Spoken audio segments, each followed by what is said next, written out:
Muito bom dia a todos.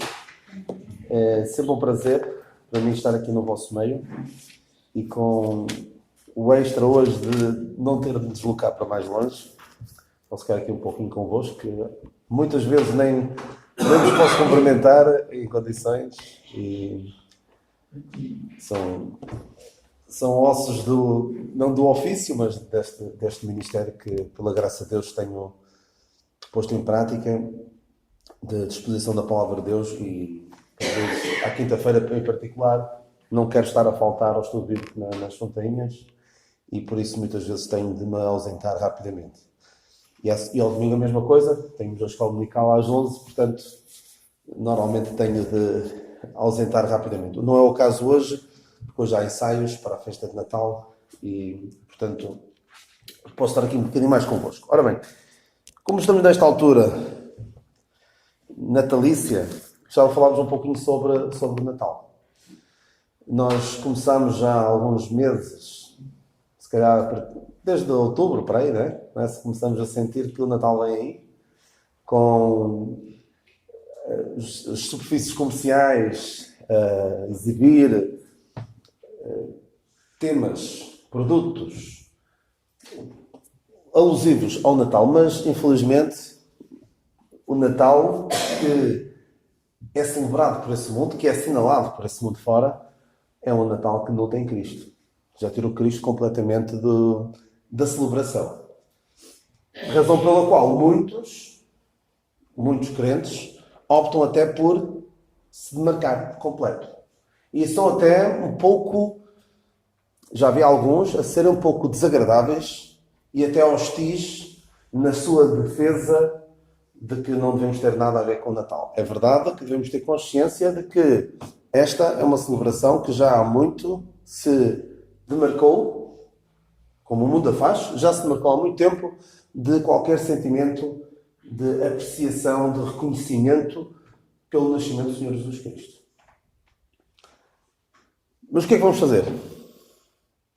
Vamos dizer, não, isto é uma festa pagã, não tem nada de Cristo, eu não quero nada com isto. Vou, espero eu, dar-vos uma resposta daqui a pouco sobre qual deve ser a nossa atitude em relação a esta celebração que já muito foi descaracterizada. Porque o que o diabo tem feito em muitas áreas é pegar em algo que é bom, belo e distorcer, deturpar. Nós vemos isso ultimamente em muitas áreas, como da família, do casamento. Vemos como o diabo tem conseguido deturpar, contaminar. E depois nós quase que ficamos sem grande sítio para onde fugir, para onde nos refugiarmos. Dada a depravação, a deturpação que o diabo tem conseguido levar a cabo. Ora bem, quero falar-vos então sobre este assunto do Natal. E a postura, como eu disse, de alguns é não quero nada com o Natal. E porquê? Porque se formos a ver, não há uma única passagem da palavra de Deus que nos diga para assinalarmos o nascimento do Senhor Jesus Cristo. Não há. Absolutamente nenhum. É um argumento forte, certo? Não há um único. Temos sim uma recomendação do apóstolo Paulo e do Senhor Jesus Cristo, mas depois reforçada pelo apóstolo Paulo, e nós fazemos isso todos os domingos, não é? Celebrar a morte e a ressurreição do Senhor Jesus Cristo. Porque é isso que é importante. O nascimento do Senhor Jesus Cristo não teria valor algum se não fosse ele ter se tornado na pessoa que se tornou e ter sido aquele que morreu pelos nossos pecados e ressuscitou para a nossa justificação. Nada, seria uma pessoa como outra qualquer. Mas a esses que afirmam que não devemos ter nada a ver com o Natal, é uma festa pagã, é isto, eu costumo até responder, olha, é verdade que não temos nenhuma recomendação para celebrar o nascimento do Senhor Jesus Cristo. Mas eu celebro a sua morte e ressurreição todas as semanas, com os meus irmãos. E o nascimento do Senhor Jesus Cristo celebro ou assinalo, direi mais, assinalo uma vez por ano. Há outro argumento, que este é... E há alguns evangélicos, direi, e principalmente há uma seita em Portugal, uma religião em Portugal, que essa é claramente anti-celebração do Natal, que é São Testemunhos de Jeová. E há um argumento que eles usam, que é o mesmo que usam para não celebrarem aniversários, não é? Não celebram aniversários, pois não. Nós temos na família, tanto eu como o Amadeu temos na família, na minha e na dele, temos algumas pessoas que são testemunhas de Jeová e conhecemos minimamente isso. E um dos argumentos que usam é que, na palavra de Deus, as únicas pessoas que vemos a celebrar o aniversário, quem foram? Vê se alguém sabe. Vou dar 10 segundos antes do Amadeu responder. Se é que ele sabe. E o Amadeu agora está a pensar, espero que alguém responda antes de mim, que eu já não me lembro. Alguém sabe? Quem foi as duas pessoas? Penso que são duas só. Que celebraram o aniversário. Rei Herodes, exatamente.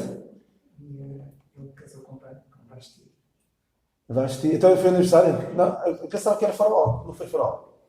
Então se calhar estou a fazer confusão. Pensava que tinha sido Faraó. Ou seja, os que celebram aniversários, na palavra de Deus... Foi? José. Sim, eu creio que foi. São descrentes. Ou seja, estamos a pôr em má companhia ao assinalarmos disso. E, entre outras coisas também, à custa daquela situação de Herodes, também não são a favor das danças, por aí fora. Mas, de facto, não temos nenhum ensinamento para isso. Temos até, eventualmente, algumas passagens que podem dizer, olha, não é boa ideia. Além disso, a data de 25 de dezembro não é nem de perto nem de longe a data em que o Senhor Jesus Cristo veio a este mundo. Não é. E nós, se tivermos tempo, eu gostava de ver isso. Se não tiver tempo de ver as passagens todas, vou pelo menos referir rapidamente porque é que o Senhor Jesus Cristo não nasceu no dia 25 de dezembro. E não nasceu no dia 25 de dezembro do ano zero. Porque o ano zero não existiu. Agora, sabem que ano é que nasceu o Senhor Jesus Cristo? Terá nascido, creio eu. Possivelmente, sim, iremos lá chegar. Possivelmente no ano 4 a.C. Porque houve... Assim, nós estamos a falar há 2000 anos. E só muito tempo depois é que alguém que se convencionou começar a contar os anos a partir da data de nascimento do Senhor Jesus Cristo. Não foi logo, olha, o Senhor Jesus Cristo nasceu. Agora começa a contar os anos. E não houve ano zero. Vocês sabem, não houve ano zero. Houve ano 1. Daí o erro que muitas vezes as pessoas cometem de dizer que o ano 2000 foi o início do novo século. Não foi, não. O primeiro século começou no ano 1, acabou no ano 100. O segundo começou no ano 101 e acabou no ano 200 e por aí fora. O século XX acabou no ano 2000. E começou, o século XXI começou no 2001. Tanto que a década, vocês vão agora ouvir muito, vamos para a próxima década. Não, a próxima década só começa em 2021. Ao contrário do que muita gente já está a dizer, claro que os números mudam de 2019 para 2020, mas a década propriamente dita começa em 2021. Mas vocês vão ouvir muitas vezes esta brincadeira de vamos para a próxima década. Pode ser que alguns só vejamos para a próxima década, só em 2021. Mas o Senhor Jesus Cristo, de facto, não nasceu no ano 0, nem no ano 1. Houve aqui uma contagem dos anos e houve alguém que cometeu um erro a fazer estas contagens dos anos, até ficou conhecido como o erro de Dionísio, que terá sido um monge que fez estes cálculos, só que falhou. Mas isso não é relevante o ano, mas só para termos uma ideia de que não foi exatamente no ano 0, como nós poderíamos eventualmente pensar. Então, esta data de 25 de dezembro, creio eu, terá sido aproveitada na altura em que a religião cristã foi inicialmente legalizada. Os crentes passaram a ser livres para celebrarem o seu Deus. E posteriormente, foi na altura do imperador Constantino que tornou o cristianismo legal no Império, e depois passou a mesmo a ser a religião oficial. E as religiões, ao longo de todo o Império Romano, eram muitas, variadas. Como ainda hoje são Se nós formos a ver as religiões que ainda se praticam, religiões ancestrais no norte da África, Europa do Sul e norte da Europa. Havia muitas religiões. Então havia necessidade de conciliar tudo isso numa só. E passou a ser o cristianismo, e nós vemos como degenerou para uma religião católica que quase nada tem de bíblico. Ou muito pouco tem de bíblico. Tem Cristo no nome, mas não tem nas suas doutrinas, na forma como ensina a palavra de Deus, não tem nada de Cristo. Havia festas relacionadas com o solstício de inverno. O solstício de inverno, que é, não sei se é hoje ou se foi ontem, não, se foi ontem ou anteontem, foi por esta altura, foi ontem, que é o dia mais curto, é o dia solar mais curto do ano. E a partir daí os dias começavam a crescer. Nós até temos um ditado popular que diz o quê? Pelo Natal, o salto de pardal, não é? E em janeiro, não sabe o resto, não? Salto de carneiro. Ou seja, os dias começam, a partir de janeiro, começam a crescer muito mais. Então ali nesta altura, os dias são mesmo muito curtos. E depois começam a crescer. E havia festas dedicadas a Saturno, as Saturnálias, havia assim umas festas de pagãs associadas a vários eventos. Então, crê-se, não há provas absolutamente irrefutáveis, que terá sido aproveitado essas celebrações e terão dado o nome de Natal, como sendo o nascimento do Senhor Jesus Cristo. Mas isto só começou para aí no ano 400. Só muito tempo depois. Porque se formos a ver o que escreveram os primeiros crentes, os chamados pais da Igreja. Se bem que eu não gosto muito de ir atrás dos chamados pais da Igreja, porque o apóstolo Paulo diz na sua última epístola, bem sabes isto, que todos estavam na Ásia, o quê? Estão comigo? Me abandonaram. Por isso eu não vou muito atrás. Os pais da Igreja, o Inácio, o Policarpo, e não sei quem. Sinceramente eu não posso crer muito no que eles disseram. Não posso ir atrás, absolutamente, cegamente, do que eles escreveram. Posso ir o que está escrito na palavra de Deus. Agora, o que disseram os sucessores, os chamados sucessores de Paulo, de Timóteo, de João e por aí fora, diz que o Inácio terá sido um discípulo de João. E de facto, o que o apóstolo Paulo procurou fazer foi dizer a Timóteo, aquilo que me ouviste, ensina a homens fiéis que sejam idóneos para ensinar a outros. Mas a dada altura isto falhou, esta passagem de testemunho falhou. Portanto, nós vemos que na zona por onde Paulo e Timóteo andaram, passado pouco tempo estava tudo degenerado, porque alguém falhou nesta transmissão, nesta passagem do testemunho. Mas de facto não vemos os chamados pais da Igreja, os líderes relevantes da Igreja nos primeiros tempos a falar de qualquer celebração do nascimento do Senhor Jesus Cristo. Não vemos. Isso é algo que se convencionou mais tarde na tentativa de unir um império que era difícil de manter direitinho, seguro e sem grandes revoluções. Tanto que nós vemos também muitos dos santos, chamados santos, que se assinalam com algumas características parecidas com as dos deuses pagãos. Havia o deus pagão de não sei o quê, então vamos arranjar um santo com um nome cristão que tem essas características. E vemos particularmente, eu estava a falar disso, mas provavelmente não vamos ter tempo, vemos muito em Maria o conceito de sagrado feminino, que já havia em muitas religiões.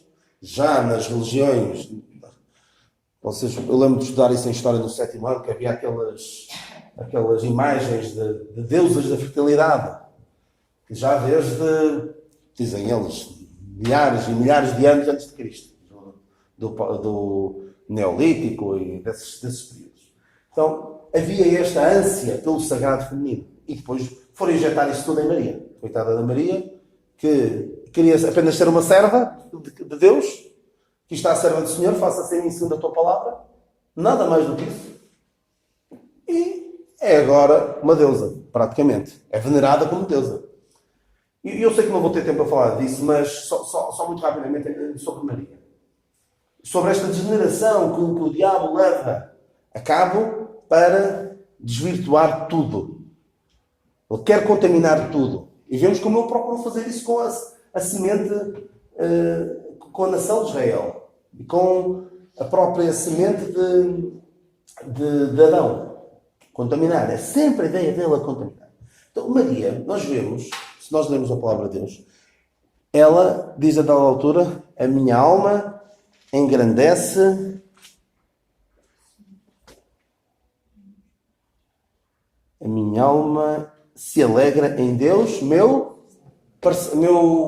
corredentor. Não, meu Salvador. Quem é que precisa de um Salvador senão um pecador? A Bíblia diz que todos pecaram, não é? Maria também pecou. Podem dizer, todos pecaram, então o Senhor Jesus Cristo também pecou. Não, mas a Bíblia diz que ele em tudo como nós foi tentado, mas sem pecado. Maria é vista como corredentora, que é uma aberração, é uma blasfémia total. É vista como mediadora, nossa advogada, não é? Dizem alguns, nossa advogada. Nós temos, João fala do Senhor Jesus Cristo como sendo nosso advogado. Paulo fala a Timóteo como Jesus Cristo, o homem, sendo o único mediador. Não há outro mediador entre Deus e os homens. Alguns veem Maria como sendo... Qual outras características que lhe atribuem? Ser nossa intercessora, não é? Ser intercessora. Como é que ela pode ser intercessora? Ouvir as preces de todos, a não ser que ela seja... O quê? Omnisciente. Omnipresente. O que é isto senão atribuir características divinas? Mas há outra, que esta é particularmente grave e não é inocente, que é o sempre virgem. Não é? Ela não tem mais filhos. E se alguém diz que ela teve outros filhos, as pessoas ficam fora de si e ficam muito, muito incomodadas. Qual é o argumento que usam? José, antes de Maria ter tido Jesus, tinha sido casado, ficou viúvo e tinha outros filhos de outro casamento. É esta a justificação que diz, ou que eram primos.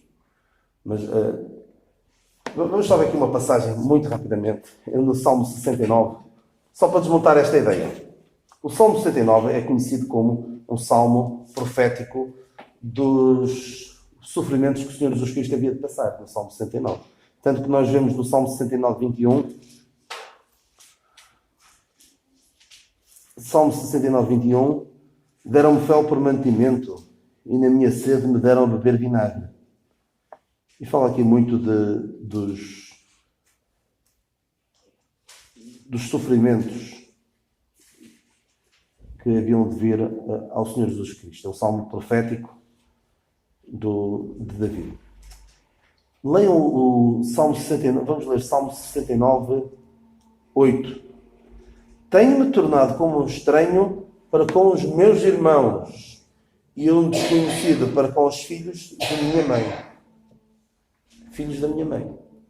Mas qual é a ideia? Ou seja, Maria, claramente, teve outros filhos, e a palavra de Deus diz em Mateus 1 que José não a conheceu, ou seja, não teve relações sexuais com ela, até que... Mas claro que depois quem quer levar avante uma ideia antibíblica arranja sempre maneira de justificar. E não conheceu até que deu à luz o seu filho, o primogênito, e depois o pronome Jesus. E então o Senhor Jesus Cristo é primogênito. Até uma certa, não direi piada de mau gosto, mas quase uma piada de mau gosto, dizer que Jesus é o seu primogênito se ele não teve mais filhos. Aliás, leiam melhor a frase. E José, despertando do sonho, fez como o anjo do Senhor lhe dissera e recebeu a sua mulher. E não a conheceu até que deu à luz seu filho, o primogênito. E aqui não sei se o primogênito é de José ou de Maria. Mas se é de José, ainda por cima, desmonta aquela ideia de que ele tinha tido outros filhos antes. Mas não faz sentido falar em primogênito se não houve mais filhos. Certo? Isto é quase como, se me dar esta analogia, é como, quase como apresentar a minha mulher e dizer, olha, esta é a Cláudia, a minha primeira mulher. Ela provavelmente não vai achar muita piada, e com razão. Mas também citar Gálatas 2:19, Ela está juntos a mão, obrigado, diz. talvez seja bom. Sim. Pode ter escapado. Gálatas 2:19. E de Tiago, irmão do Senhor, exatamente. Não havia outros apóstolos, senão Tiago, irmão do Senhor, sim. A Bíblia fala também, a dada altura em que está aqui a tua mãe e os teus irmãos. Ele tinha irmãos, claro. Mas qual é a ideia disto? É quase passar a ideia de que ela está numa posição superior à dos outros. É quase uma divindade. E é tratada como tal. Alguns dizem que não veneram, usam até, vocês se calhar convivem com alguns familiares vossos católicos, dizem que não veneram, é apenas, qual é a expressão que usam em vez de venerar? Não é adorar, mas é venerar, não é? É mais disso que usam. Quase como nós temos fotografias dos nossos avós, claro, mas nós não pedimos nada a eles. Há pessoas que fazem isso.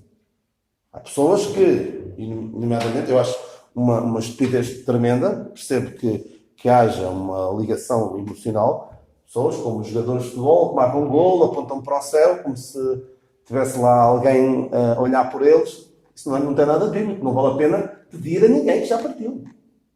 A única pessoa que já partiu, mas que ressuscitou, o que vale a pena pedir é o Senhor. Não é? Mais ninguém, é o único mediador. Mas a ideia é passar a ideia de que ela é superior.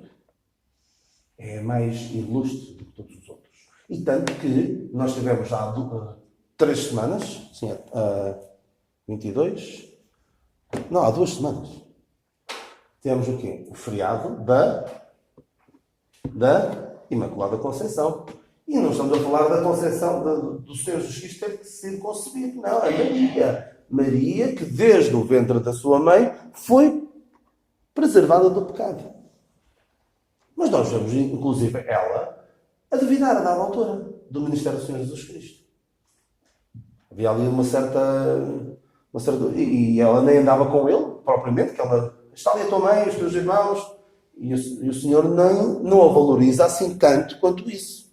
A minha mãe e os meus irmãos são aqueles que fazem que Deus manda. Mas há também aqui outra coisa perversa e que tem causado muito mal ao longo dos milénios, que é passar a ideia de que o sexo é algo que mancha a pessoa. Quando o sexo é algo belo, maravilhoso, que Deus proporcionou, mas num determinado contexto de casamento. Mas querem passar a ideia de que o sexo mancha, o sexo macula a pessoa. Tanto que vemos também o quê? O celibato dos padres.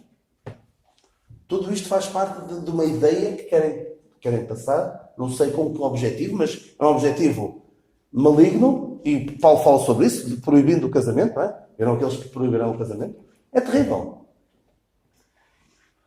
E tanto que há pessoas, eu lembro de falar com alguém, não é daqueles católicos pouco praticantes, mas que me passou a ideia, pela conversa que tive com essa pessoa, passou-me a ideia de que o que ficou na cabeça dessa pessoa foi que o pecado original, o pecado de Adão e Eva, foi o sexo.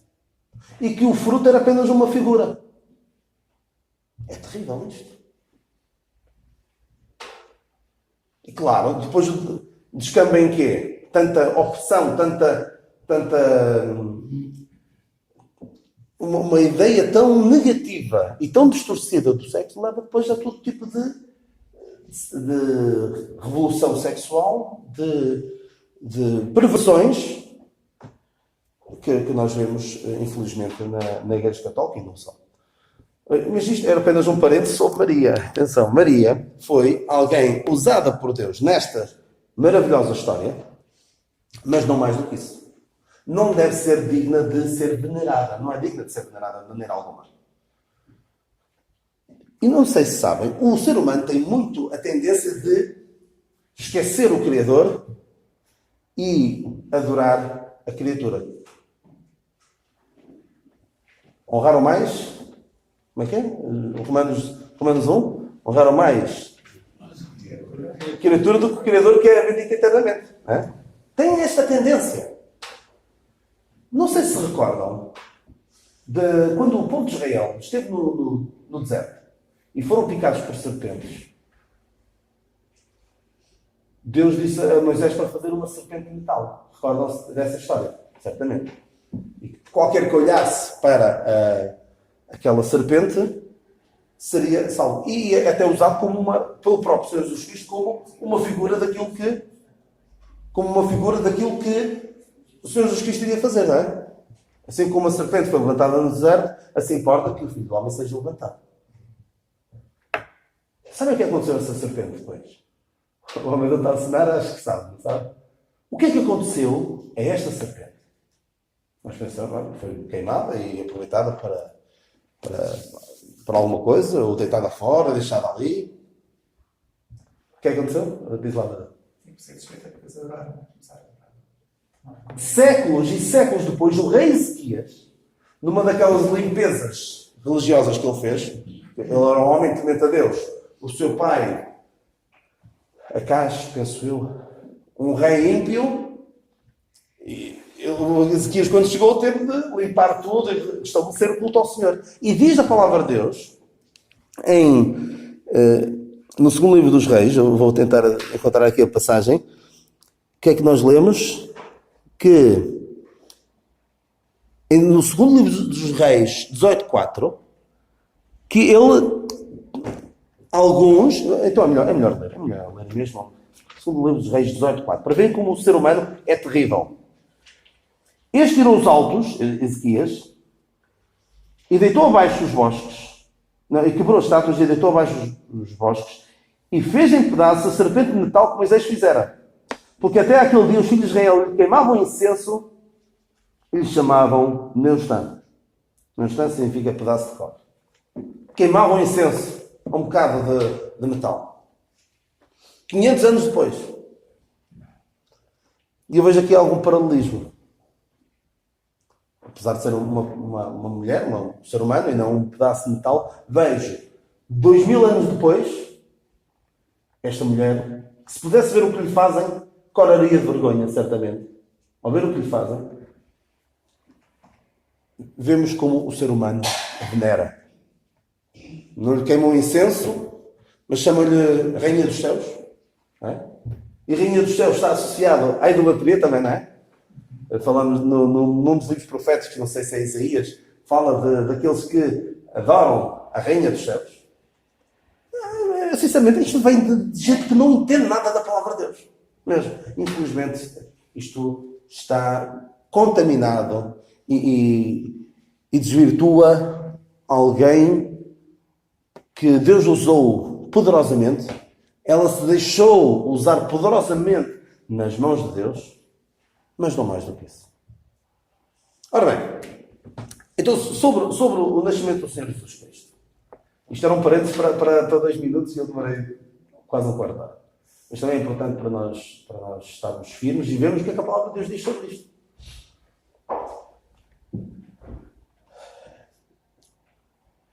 Alguns têm a opção de não quer nada com o Natal. O que é que um irmão nosso sugere em relação a isto?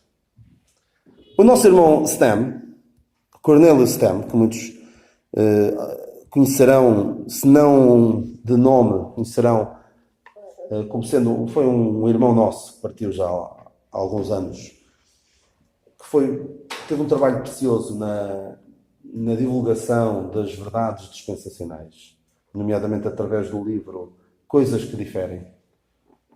Ele diz assim, eu vou começar primeiro com uma frase minha. Embora muitos se recusem a celebrar o Natal, considero sábias as palavras do irmão Cornelius Stam. Diz ele assim, está a chegar a altura do ano em que milhões à nossa volta comemorarão a maior farsa do ano. A gigantesca celebração do aniversário do Cristo que rejeitam. E muitos o farão com bebedices e ruidosas diversões. Qual deveria ser a nossa reação? Queremos que devemos usar a celebração de Natal para lhes apresentar a verdade. Tal como Paulo usou o zelo religioso dos atenienses e o seu altar ao Deus desconhecido para proclamar Cristo. Paulo chegou lá ao Areópago. E o que é que ele fez quando lá chegou, lá em Atenas? Sua campada de idólatras, vocês vão todos para o inferno se não se arrependerem. Se calhar alguns dos nossos irmãos mais fervorosos chegavam lá e começavam a rachar de alta a baixo aquela malta toda. Mas Paulo aproveitou aquela oportunidade. Paulo não perdia uma oportunidade para falar de Cristo. Nós até já vimos aqui numa das quintas-feiras em que estive aqui a dar os capítulos, vimos até uma situação em que Paulo, perante uma multidão em fúria, em Éfeso, uma multidão que o queria matar, porque ele estava a dar cabo do negócio da Diana dos Efésios, lá está mais uma das divindades femininas, não é? Ele queria ir lá pregar a eles, queria ir lá, querendo Paulo apresentar-se ao povo, os discípulos, não o deixaram, senão ele ia, porque ele queria aproveitar as oportunidades. Ele chegou ali e pensou, como é que eu posso falar a estas pessoas? Estão tão idólatras. Ele nem sequer usa a palavra idolatria. O que é que ele usa? Nos vejo um tanto supersticiosos. Então ele aproveita aquela oportunidade para lhes falar de Cristo. Para dizer, olha, o Deus desconhecido que vocês têm aqui um altar, a Ele, é esse que eu vos anuncio. E nós vamos também aproveitar a oportunidade do Natal para mostrar qual é o verdadeiro sentido do Natal. Porque já está completamente esquecido.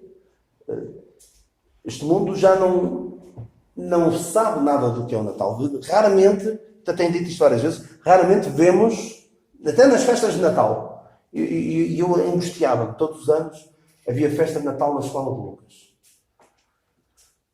Houve um ano que não houve e ainda bem que eu ficava tremendamente incomodado. Era do princípio ao fim nenhuma única referência a Cristo. Nenhuma.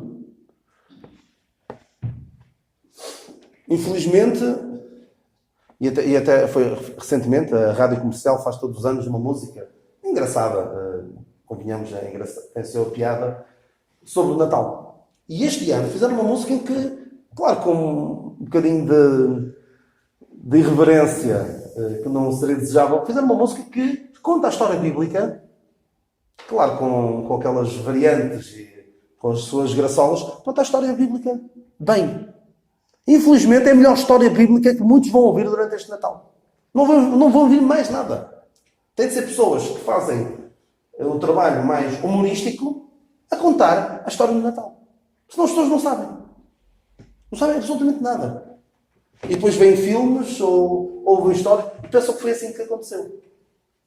Até no último Natal, o meu irmão que cresceu comigo na igreja, mas não quero saber das coisas de Deus agora, veio, a dada altura estávamos a conversar e ele disse que tinha visto num filme que Maria ia ser apedrejada e que José interveio e não deixou que ela fosse apedrejada. É bonito ver aquilo, não é? Até é interessante. A hora do José, defendê-la e tal. Dar aquele ambiente mesmo ao Hollywood, não é? Do herói que vem em defesa da sua dama. Mas não está na Bíblia. É giro, mas não está na Bíblia. Infelizmente, muitas pessoas ouvem coisas, ouvem relatos que não estão na Bíblia e depois ficam com essa ideia. Ficam com a ideia que eram 3 reis magos, ficam com a ideia de que, quando eles nem sequer eram, não diz nada que eles eram reis, ele não diz que eram magos, não diz os nomes, não diz que eram, não, diz que eram magos, mas não diz que eram 3. Entre muitas outras coisas, que eles não vieram logo quando o Senhor Jesus Cristo era pequenino.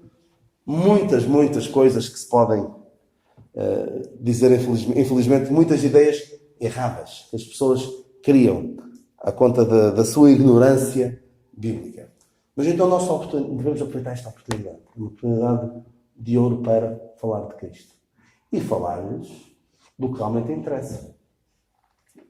Porque a razão de ser do Natal é a celebração do nascimento de Cristo. E o que é mais importante no nascimento do Senhor Jesus Cristo é o que Ele fez depois. 33 anos depois. O mais importante na história do Natal aconteceu 33 anos depois, quando ele morreu e ressuscitou. E claro, ao longo de toda a sua vida, porque se ele tivesse pecado uma vez que fosse, não é só importante o que ele fez passar 33 anos, o que ele fez ao longo de toda a sua vida. Há muitas perguntas que podem ser colocadas sobre o nascimento do Senhor Jesus Cristo. Onde? Onde é que foi? Onde? Em Belém. E é interessante. Até os próprios escribas sabiam. E tu, Belém, Efrata, de maneira nenhuma és menor que as outras cidades em Judá. Os escribas foram lá ver. Paulo também poderia ver isso. Saulo também poderia ver isso. Ele conhecia as Escrituras como ninguém. No entanto, vemos, antes do Senhor lhe aparecer e dizer chega, basta de andares nesse caminho, vemos como ele reprimia as evidências da palavra de Deus. Infelizmente. Então, onde? Em Belém. Há várias perguntas que podem fazer. Onde? Quando? Também é uma pergunta interessante. Não é mais importante. Mas quando é que foi? Não foi em 25 de dezembro? É relativamente fácil de vos explicar como chegar lá. Nós vemos que o anjo apareceu a quem? Inicialmente, logo no início de Lucas. Apareceu a Zacarias, ao pai de João. E disse que vais ter um filho. Ele não acreditou, ficou mudo. A seguir, diz a Bíblia, passados 6 meses, ou no 6º mês, apareceu a Maria. E Maria também foi anunciado, ou seja, passaram 6 meses entre o anúncio do nascimento de João Batista até o anúncio do nascimento do Senhor Jesus Cristo. Depois, Maria, lemos que naqueles dias, Maria foi ter com Isabel. E o que acontece? Ela fica lá algum tempo e, passados alguns meses, Isabel teve um filho e depois, passados 6 meses, estamos aqui a partir do princípio que foram gestações normais, ninguém nasceu prematuro, nasceu tudo no devido tempo. Passados 9 meses, nasceu, 9 meses depois do anúncio, nasceu João Batista e 9 meses depois do anúncio do nascimento do Senhor Jesus Cristo, nasceu o Senhor Jesus Cristo. Aqui o essencial é o quê? 6 meses desde o anúncio do nascimento de João Batista, certo? Até o anúncio do nascimento do Senhor Jesus Cristo. Então, quantos meses se passaram desde que hoje apareceu a Zacarias até o Senhor Jesus Cristo nascer? 6 meses, mais 9 meses. 15 meses. Agora podemos pensar, se ao menos eu soubesse quando é que hoje apareceu a Zacarias. Dá para saber. Porquê? A Bíblia dá-nos essa indicação. Diz em Lucas 1. Lucas 1, não vamos lá, mas se quiser tomar nota, Lucas 1:5, que Zacarias já era da ordem de Abias. Isto aparentemente não diz nada. Da ordem de Abias, ok. Nós lemos isto e passa à frente. Mas se formos ao livro das Crónicas, é lá estipulado, é discriminado todas as ordens que adoravam no templo. E é possível chegar à conclusão, descobrir quando é que Zacarias estaria a servir no templo. E alguns apontam isso para abril, à volta de abril. Ou não, abril não.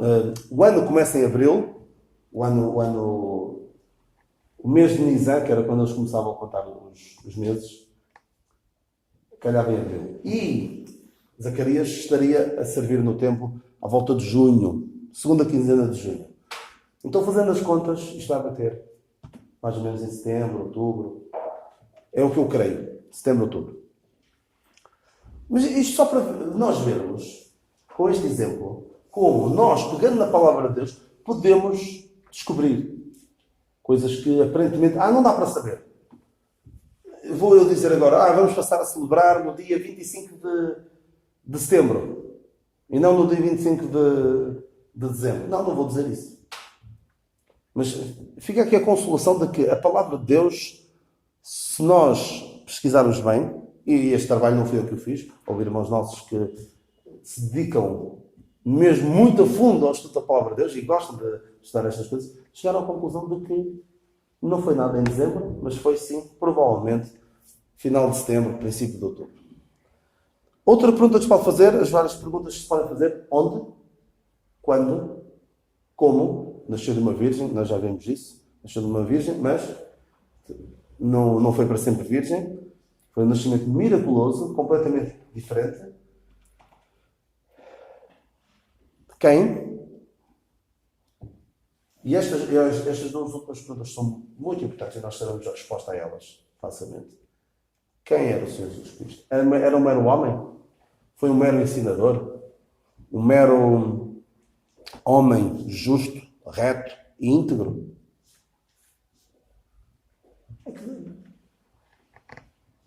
Das duas, uma. Ou ele é o Salvador, ou ele é a maior farsa que o mundo já conheceu.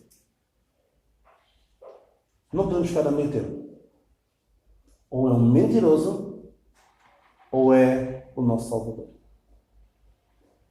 E o mundo basicamente se divide em dois grupos. Os que olham para o Senhor Jesus Cristo como o seu Salvador e aqueles que olham para ele como sendo um mentiroso.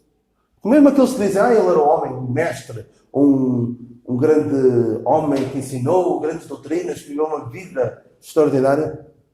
Isso é basicamente dizer que ele é mentiroso. É o mesmo. Se ele diz que é uma coisa, e nós dizemos, não, ele é outra coisa qualquer. Cuidado. E há várias perguntas, que é onde, quando, como, quem e para quê? Para que é que ele veio? Isto é que é o essencial. O essencial da mensagem de Natal é para que é que o Senhor Jesus Cristo veio a este mundo. Há aqui dois propósitos, e querendo Deus, num próximo estudo que eu venho a dar aqui, até gostava de falar sobre o duplo propósito de Deus. Claro que há um propósito, quando nós lemos os Evangelhos, vemos aqui que ele foi chamado Jesus porque ele salvaria quem? O seu povo dos pecados. Não é? Ele veio para o seu povo. Depois, mais tarde, através da revelação, claro que todas as nações seriam benditas através dele, mas não da forma que nós vemos agora. Nós vemos agora que ele veio ao mundo, Cristo Jesus. Esta é das passagens mais extraordinárias que nós lemos na Palavra de Deus. É possivelmente uma das minhas preferidas, que eu falo várias vezes. Cristo Jesus veio ao mundo. Não para dar um exemplo, não para ensinar uma maneira melhor de viver, mas veio ao mundo para salvar os pecadores. E não só, dos quais eu sou o principal. E cada um devia citar isso. Devia citar isso não dizendo que Jesus veio ao mundo para salvar os pecadores, dos quais Paulo era o principal. Não, dos quais eu sou o principal. E quando nós percebemos isto, quando nós aceitamos isto, Deus pode salvar-nos. Deus pode perdoar todos os nossos pecados através da obra que o Senhor Jesus Cristo realizou. Porque acreditar que o Senhor Jesus Cristo nasceu, isso é interessante, mas pouco efeito terá nas nossas vidas. Agora, crer que Ele morreu, isso também pouco efeito fará nas nossas vidas, sabem? Crer que Jesus Cristo morreu é o quê? Alguém dizia, crer que Cristo morreu, isso é história. Tal como nasceu, é história. Se bem que há alguns loucos que querem rejeitar, dizer que ele não existiu, que é uma lenda. Crer que Cristo morreu é história. Crer que Cristo morreu e ressuscitou por mim, isso é o quê? É o quê? Salvação. Exatamente. Crer que Cristo morreu por mim é salvação. Morreu e ressuscitou por mim. Isso é salvação. E esta é a verdadeira mensagem de Natal, é que Cristo Jesus veio ao mundo. E é para salvar os pecadores. E esta é a mensagem que nós devemos anunciar e aproveitar esta altura desta farsa, de uma celebração falsa, hipócrita, em que trocaram o centro do Natal, puseram o Senhor Jesus Cristo fora e meteram o Pai Natal, meteram tantas outras coisas. mas devemos focar nele e não nos deixemos levar, porque há sempre este perigo de nós nos deixarmos levar por este espírito consumista, por este espírito que não quer nada com Deus, e quando damos por ela, passamos o Natal e nem nos lembramos do Senhor. Que Deus nos abençoe e que nos ajude a termos um santo e focado no Senhor Jesus Cristo, um santo Natal.